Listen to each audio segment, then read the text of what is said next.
Ration కార్డులు ఇస్తామని చెప్పి నేను ఈ సందర్భంగా తెలియజేస్తున్నా మిత్రులారా. ఈరోజు మీకు 500 రూపాయలకు సిలిండర్ ఇస్తే ప్రతి పేద బస్తీలో ఆడబిడ్డలకు మేలు జరిగింది. 200 యూనిట్లు ఉచిత కరెంట్ ఇస్తే వివిధ ప్రాంతాల నుంచి వచ్చిన మారుమూల గ్రామాల నుంచి వచ్చిన ప్రతి పేదవాడికి సహాయం జరిగింది. రాజీవ్ ఆరోగ్యశ్రీ పథకం అమలు చేస్తే 10 లక్షల రూపాయలు పేదోళ్లకు ప్రయోజనం జరిగింది.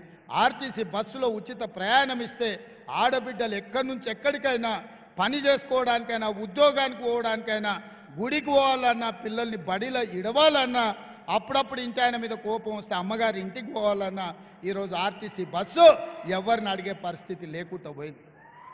ఇవన్నిటినీ మీకు రద్దు చేయించాలని కుట్ర జరుగుతుంది బీజేపీ బీఆర్ఎస్. ఎవడు అడ్డం పడ్డా తొక్కుకుంటూ పోయి మీ సంక్షేమ పథకాలు అమలు చేస్తుంది ఈ ప్రభుత్వం.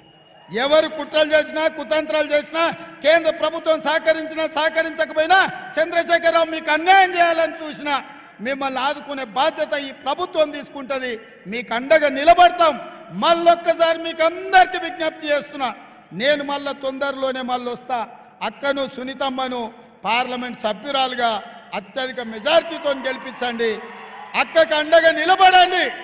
ఈ సునీతమ్మకేసే ఓటు మీ సోదరుడు రేవంత్ రెడ్డికి వేసినట్టే మీరందరు గెలిపిస్తారు కదా,